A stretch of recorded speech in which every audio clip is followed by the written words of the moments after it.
नमस्कार, KP news 24/7 के bulletin में आप सभी का स्वागत है। मैं हूं पूजा आपके साथ। चलिए सबसे पहले देखते हैं मुख्य समाचार।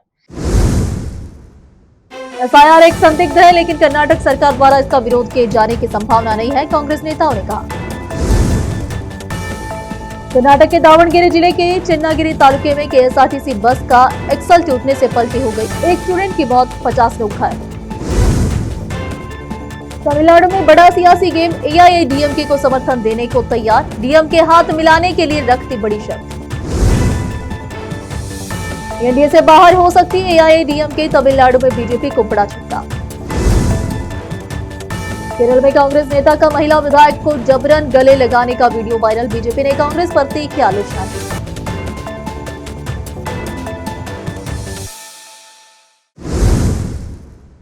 अब समाचार विस्तार से। कर्नाटक में कांग्रेस के नेता पश्चिम बंगाल में तृणमूल कांग्रेस की हार को मतदाता सूचियों के विशेष गहन संशोधन, एसआईआर के दौरान बड़े पैमाने पर मतदाता नामों को हटाए जाने से जोड़ रहे हैं। फिर भी सिद्धरामैया के नेतृत्व वाली कांग्रेस सरकार ने राज्य में इस विवादास्पद प्रक्रिया का औपचारिक रूप से विरोध करने से परहेज किया है। मंत्रिमंडल ने पिछली 6 से 7 बैठकों में पूर्व एसआईआर प्रक्रिया और इसके निहितार्थ की समीक्षा की है। हालांकि प्रस्तावित संशोधन का विरोध करने या कुछ नागरिक समूह की मांग के अनुसार प्रक्रिया में पूर्ण परिवर्तन करने का कोई निर्णय नहीं लिया गया।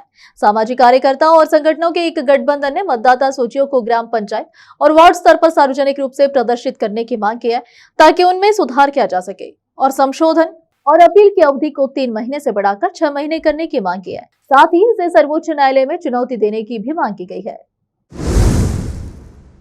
कर्नाटक के उप मुख्यमंत्री और राज्य कांग्रेस अध्यक्ष डीके शिवकुमार ने गुरुवार को तमिलनाडु के राज्यपाल राजेंद्र विश्वनाथ अरलेकर के उस कथित फैसले की आलोचना की, जिसमें उन्होंने अभिनेता विजय के नेतृत्व वाली तमिलिगा वेत्री कजगम को सरकार बनाने और विधानसभा में अपना बहुमत साबित करने का मौका देने से इनकार कर दिया था। उन्होंने इस कदम को अलोकतांत्रिक बताया।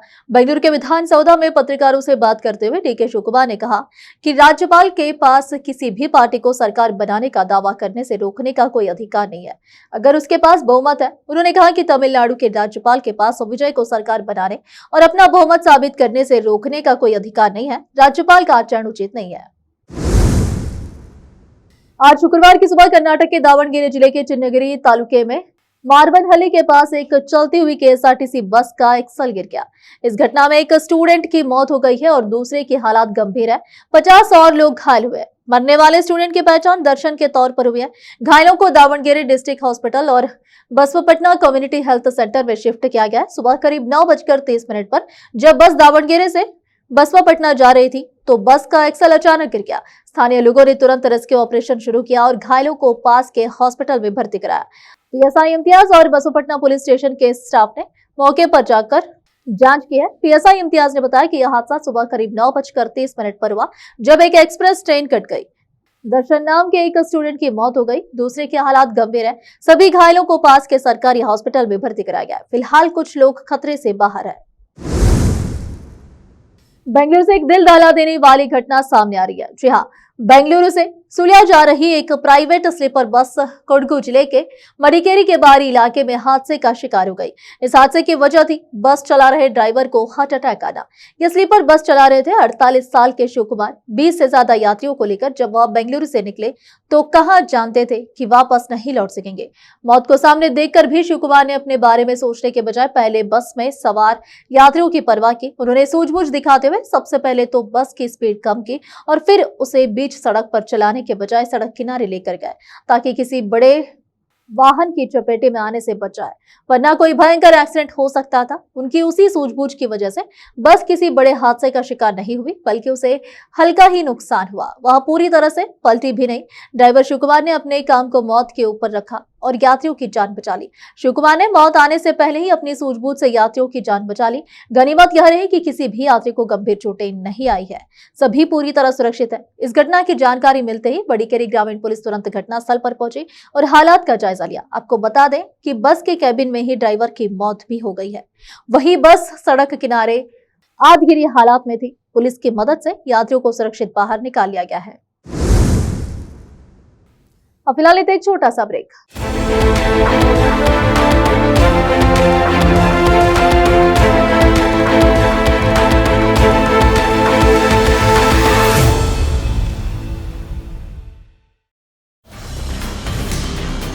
हिंदुस्तान के हर कोने में हम हैं मौजूद।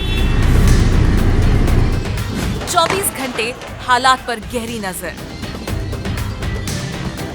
खबरों से जुड़े चुपते सवालात,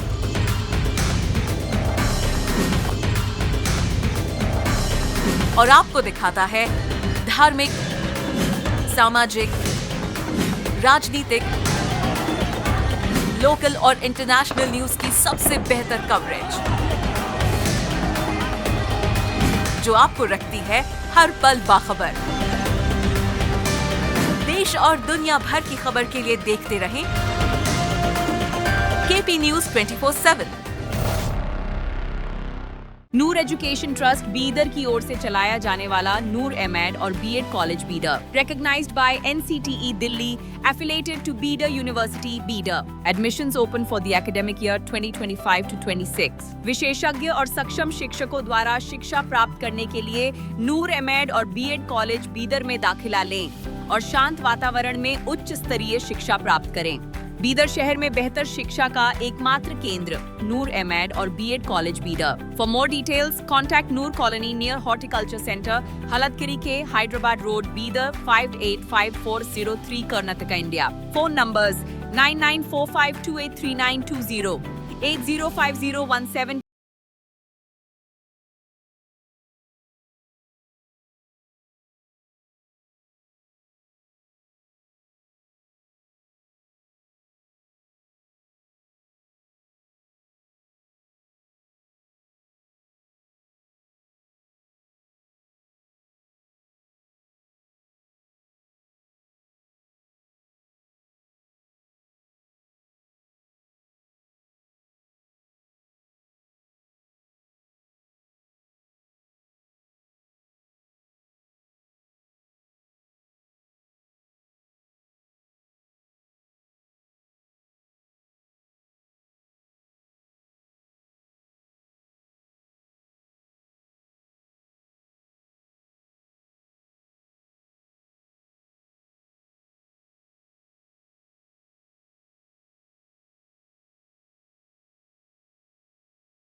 ब्रेक के बाद आप सभी का स्वागत है। आइए देखते हैं देश के अन्य समाचार। नांदेड़ परिक्षेत्र के पुलिस उप महानिरीक्षक डीआईजी शाहजी उमाप ने गुरुवार को लातूर में आयोजित जनता दरबार के माध्यम से जिले भर के नागरिकों की समस्याएं सुनी है। इस विशेष जनता दरबार में अहमदपुर, उदगीर, निलंगा, देवनी, जलकोट सहित लातूर जिले के विभिन्न तालुकों और पुलिस थाना क्षेत्रों से बड़ी संख्या में नागरिक पहुंचे हैं और सीधे डीआईजी साहब के समक्ष अपनी शिकायतें प्रस्तुत की। जनता दरबार में पहुंचे कई नागरिकों ने बताया कि उन्हें निचले स्तर पर समय पर न्याय और समाधान नहीं मिल पा रहा है। ऐसे में लोगों ने सीधे डीआईजी शाहजी उमाप से मुलाकात कर अपनी समस्याओं से अवगत कराया और न्याय दिलाने की मांग की। डीआईजी साहब ने सभी शिकायतों को गंभीरता और संवेदनशीलता के साथ सुना तथा संबंधित अधिकारियों को आवश्यक कार्रवाई के निर्देश देते हुए लोगों को निष्पक्ष न्याय दिलाने का भरोसा दिया। इस अवसर पर डीआईजी शाहजी उमाप ने कहा कि पुलिस प्रशासन आम जनता की सुरक्षा और न्याय के लिए पूरी तरह प्रतिबद्ध है। उन्होंने स्पष्ट शब्दों में कहा कि किसी भी नागरिक को यदि किसी प्रकार की शिकायत, अन्याय या प्रशासनिक परेशानी हो तो वह बिना भय के सीधे जनता दरबार में आकर अपनी बात रख सकता है। जनता की समस्याओं का त्वरित और पारदर्शी समाधान करना ही प्रशासन की प्राथमिकता है। जनता दरबार के दौरान लातूर के कर्तव्यनिष्ठ अधिकारी अमोल तांबे सहित जिले के कई वरिष्ठ पुलिस अधिकारी उपस्थित रहे। अधिकारियों ने नागरिकों से प्राप्त शिकायतों को दर्ज कर संबंधित विभागों को तत्काल कार्रवाई के निर्देश दिए। संवाददाता मौलाना नौशाद कासमी की रिपोर्ट। तमिलनाडु की राजनीति में बड़ा सियासी उलटफेर हो सकता है। चुनाव नतीजे आने के बाद वहां कोई सरकार बहुमत प्राप्त नहीं कर पाया। विजय 107 सीटें लाकर भी बहुमत से दूर है, क्योंकि उनके साथ कांग्रेस के अलावा कोई और आने को तैयार नहीं है। इस बीच चर्चा है कि दो सियासी दुश्मन डीएमके और एडीएम के साथ आ सकते हैं। डीएमके ने इस बात की शर्त भी रख दी है। सूत्रों की मानो तो डीएमके ने एडीएमके को कहा है कि अगर आप हमारे साथ आना चाहते हैं तो आपको बीजेपी से गठबंधन तोड़ना होगा। तमिलनाडु में एक दूसरे के खिलाफ चुनाव लड़े दो सियासी घड़े डीएमके और एडीएमके अब साथ आने की प्लानिंग में है। डीएमके और वीसी के सूत्रों के अनुसार एआईएडीएमके पर तब तक विचार नहीं किया जा सकता जब तक वह बीजेपी से अलग नहीं होती। अगर एआईएडीएमके एनडीए में बनी रहती है तो किसी भी संभावित गठबंधन पर चर्चा संभव नहीं है। डीएमके का कहना है कि किसी भी सांप्रदायिक पार्टी को स्वीकार नहीं किया जाएगा। तमिलनाडु की राजनीति में एक बार फिर हलचल तेज हो गई है। राज्य में बीजेपी और एआईएडीएमके के रिश्तों को लेकर अटकलें बढ़ती ही जा रही है। सूत्रों के मुताबिक चर्चा है कि एआईएडीएमके अब एनडीए से दूरी बना सकती है, जिससे बीजेपी को दक्षिण भारत में बड़ा राजनीतिक झटका लग सकता है। दोनों दलों के बीच लंबे समय से कई मुद्दों पर मतभेद चल रहा है, खासतौर पर राज्य स्तर पर नेतृत्व और गठबंधन की रणनीति को लेकर एआईएडीएमके के भीतर नाराजगी बताई जा रही है। पार्टी के कई नेता मानते हैं कि बीजेपी के साथ रहने से तमिलनाडु में उनके पारंपरिक वोट बैंक राजनीति प्रभावित हो रही है। राजनीतिक जानकारों का कहना है कि अगर एआईएडीएमके एनडीए से अलग होने का फैसला लेती है तो इसका असर सिर्फ तमिलनाडु तक सीमित नहीं रहेगा। दक्षिण भारत में अपनी पकड़ मजबूत करने की कोशिश कर रही बीजेपी के लिए यह एक बड़ा झटका माना जाएगा। पश्चिम बंगाल विधानसभा चुनाव के रिजल्ट के बाद सपा प्रमुख और लोकसभा सांसद अखिलेश यादव बंगाल पहुंचे। उन्होंने गुरुवार 7 मई को तृणमूल कांग्रेस सुप्रीम ममता बनर्जी से मुलाकात की। अखिलेश यादव ने कहा कि बीजेपी को दीदी हमेशा से खटकती रही है। अखिलेश का मानना है कि भले ही इस पर आंकड़े पक्ष में न रहे हो, लेकिन ममता बनर्जी ने एक योद्धा की तरह मुकाबला किया है। उनके इसी बयान पर बीजेपी विधायक दिलीप घोष ने तंज कसा। अखिलेश यादव की ममता बनर्जी से मुलाकात पर बीजेपी विधायक दिलीप घोष ने कहा कि दीदी ममता बनर्जी भ्रम की स्थिति में है और लोग आकर उनके दिमाग में झूठी उम्मीदें भर रहे हैं। वह इसे समझ नहीं पा रही है। उन्होंने कहा कि लोग उन्हें हवा देकर जा रहे हैं और वो समझ नहीं पा रही है। उन्होंने आगे कहा कि जब वो ममता बनर्जी जमीन पर गिरेंगी ना तो इतनी चोटें लगेगी कि वो जिंदगी पर नहीं मिटेगी। अब फिलहाल एक और छोटा सा ब्रेक। हिंदुस्तान के हर कोने में हम हैं मौजूद। 24 घंटे हालात पर गहरी नजर, खबरों से जुड़े चुपते सवालात,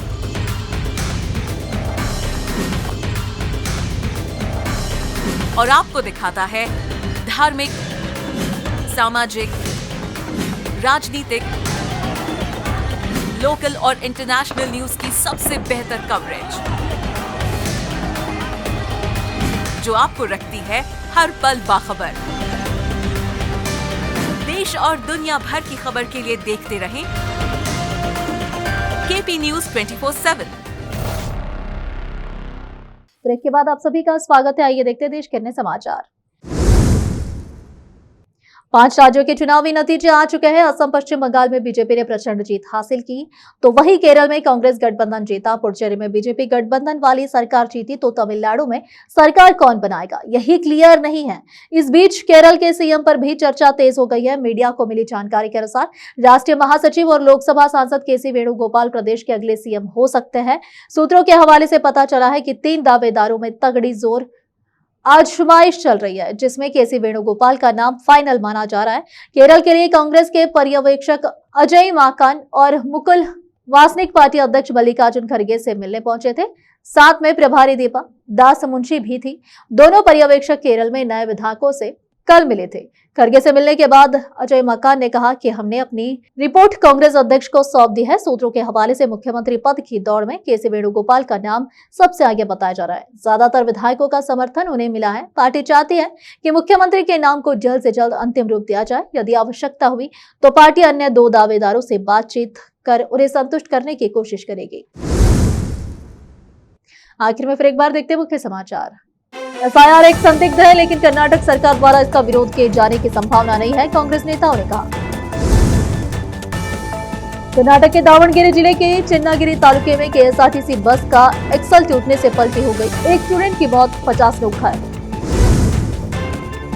तमिलनाडु में बड़ा सियासी गेम, एआईएडीएमके को समर्थन देने को तैयार, डीएमके हाथ मिलाने के लिए रखती बड़ी शर्त। एनडीए से बाहर हो सकती है एआईएडीएमके, तमिलनाडु में बीजेपी को बड़ा झटका। केरल में कांग्रेस नेता का महिला विधायक को जबरन गले लगाने का वीडियो वायरल, बीजेपी ने कांग्रेस पर तीखी आलोचना की।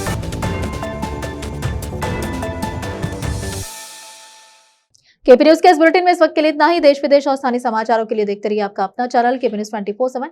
अधिक जानकारी के लिए चैनल को लाइक, शेयर और सब्सक्राइब जरूर करें। धन्यवाद।